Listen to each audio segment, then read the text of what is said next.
Suzy Wrong, Joy Drive's film, TV and theatre reviewer.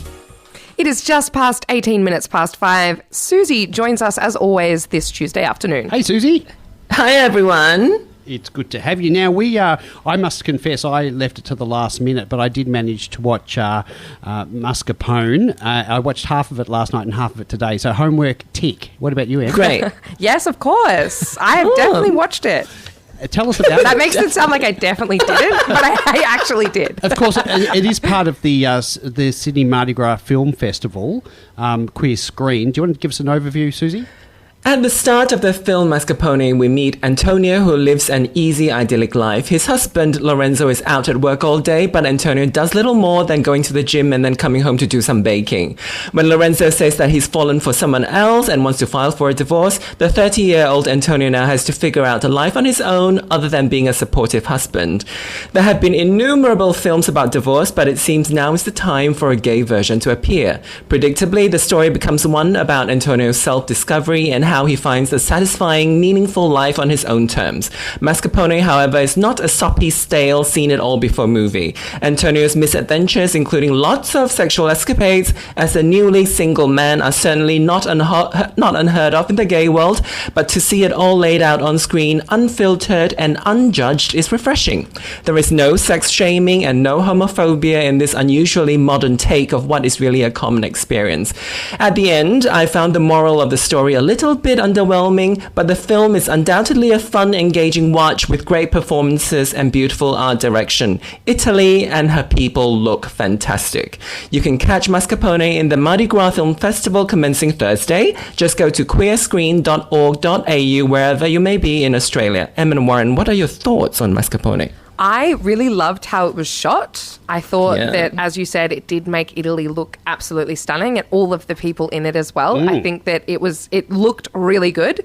I thought that the main character, Antonio, was a really good actor. There was a scene where he was talking to his best friend, I think, in a restaurant, and he was just kind of sipping a glass of water and talking about the divorce, and he just, like, a single tear welled up in his eye. And I was like, I love this. I think that you are doing a great job. I really liked the dynamic between him and his friend, the best friend who had a boyfriend, and then there was that kind of very, very common and very, I guess, what's the word? You know, you've been through that. It's very common where your friend gets a boyfriend or a partner and then you miss half of your friend because the partner's always there. So that was a really nice storyline, I thought, as well.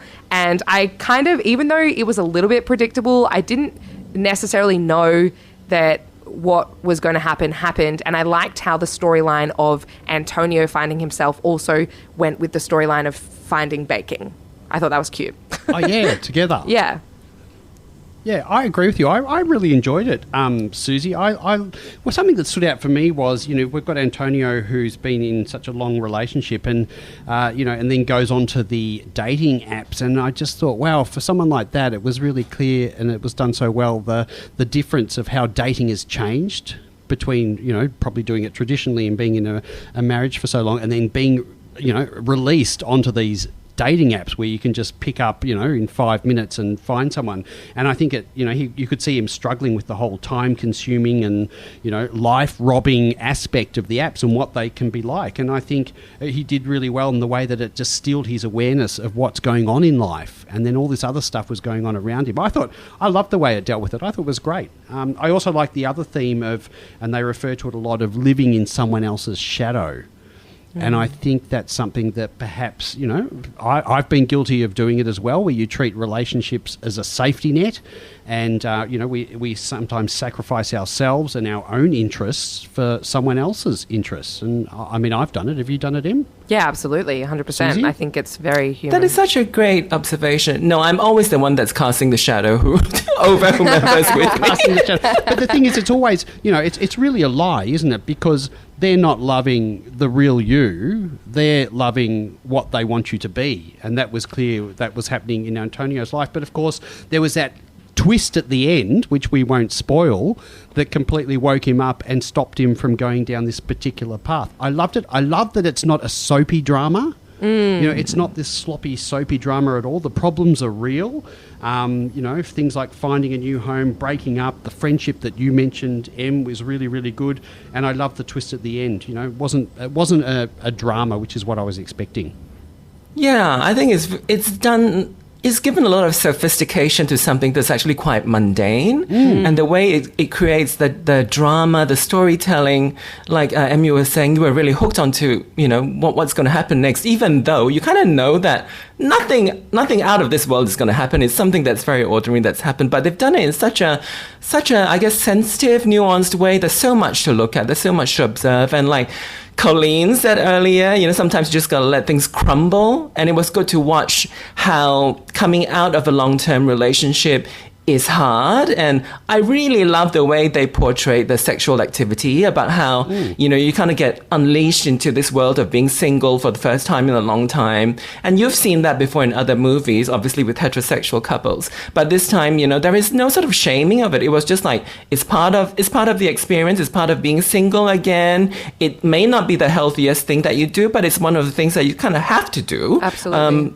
Yeah, and I really like the way they've shown it, and the way they've shown how gay life has evolved, and and it took me a while to realize that, hang on a minute, he's having a lot of problems, but none of it is about homophobia, which is such a great way to make a gay drama, because so much of gay drama is about bloody homophobia and trauma in that sense. So this was I felt, even though an old-fashioned story, but somehow it felt evolved. And they were everyday problems that we could all relate to. It was almost like a picture of our lives, of what anyone could go through. There wasn't this extreme drama in it, and I thought that it was fantastic. I thought it could have been really boring, but it wasn't. Yeah. You mentioned the ending, Suzy, and I found the imagery of the ending, without ruining anything, what he's walking away with on his back. I don't understand what that was trying to say.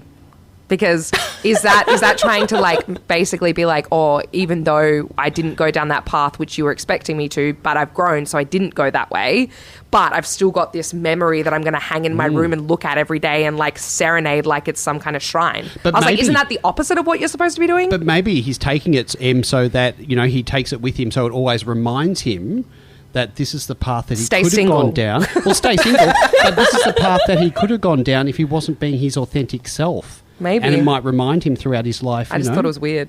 Yeah. Come on, Warren. I actually shared Em's view. I did feel like I enjoyed it a lot. Until the end, it felt a little bit empty. Yeah. And then I thought, well, what do you expect? This is life. This is true. It's just another day.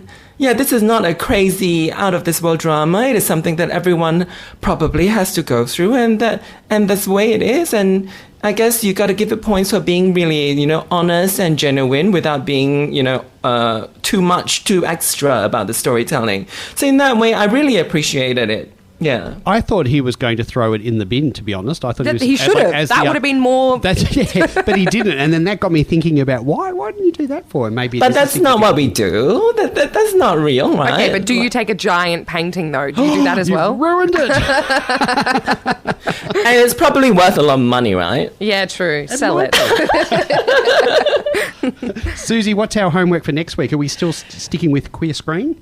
We are staying with the Mardi Gras Film Festival next week. We are checking out the Spanish documentary Sediments, in which 6 trans women take a road trip together. It features very colourful characters who do not always get along. So it's Sediments, and we can get it at queerscreen.org.au. Anyone can watch them. Passes range from $45 to $180 or just $12 for a single ticket. It runs from 17th February to 3rd of March. So an opportunity for wherever you are to be part of the Mardi Gras festivities. Thank you, Suzy, for bringing the festivities to us.